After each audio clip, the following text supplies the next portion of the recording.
Hello everybody, welcome back to the fifth episode, the final one.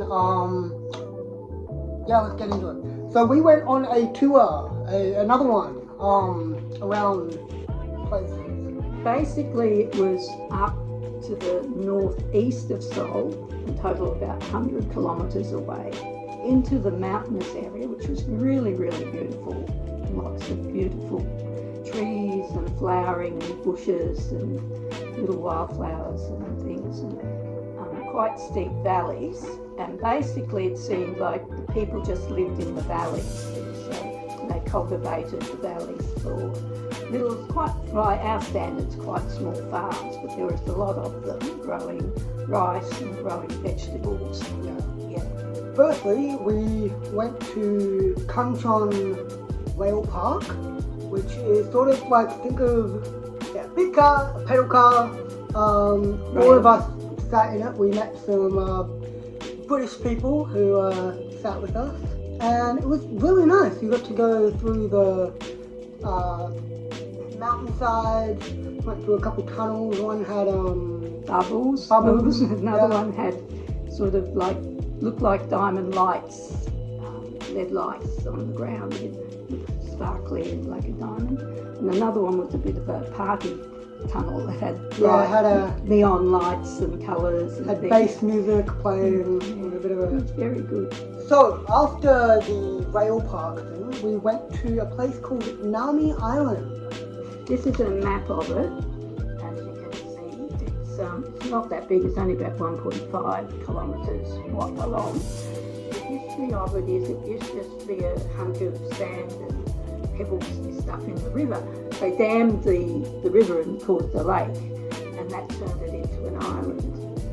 And then in 1965, this man bought it and cleaned it up, and then started planting trees, thousands of trees. Japanese maple, ginkgo, whole line of ginkgo trees, pines, and all sorts of different trees. Then he started to develop it for tourist visitation with some features that people can come and have a look at. Such as ostriches? Yeah. These were ostriches used to roam the whole park by themselves. But then they turned into gangsters. They're now called gangster ostriches. Because they kept stealing all the food from the visitors' food, picnic food, and so then they had to confine them to a certain area. We saw other animals, didn't we? Yeah, well, I saw a peacock, Grandma saw a squirrel, and I saw a lot of really nice, peaceful areas. I feel like I could just sit and look out and relax, you know. A lot of cool little statues, sculptures, a really funny one too. It was a cool place. So basically, how to get to the island, there's two ways, right? So Grandma obviously took the ferry, and I had to take the ferry back. But I didn't go there via the ferry. I went there via a, maybe pretty big zip line, could be the biggest thing down in the desert. You know, it was very, very fun. Very high. And you went over the water, right, from the mainland to the island. You could just see everything from up there. It was really, really cool. So then we went to a place called the Garden of Morning Calm. It's a private garden.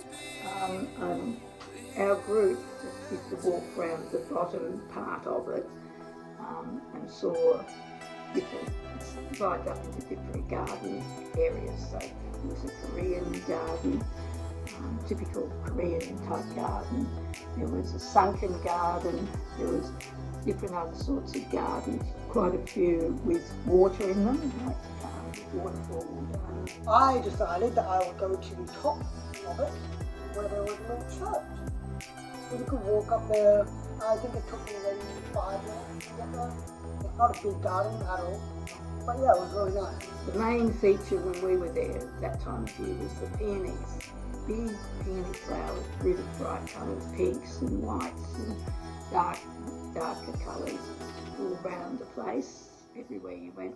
Yeah, so then after that, we ended up coming back home. It took us almost 2 hours to get there because we got stuck in traffic. Basically, this is our last video, so of us two. I will probably make videos myself because I'm going on another tour after this.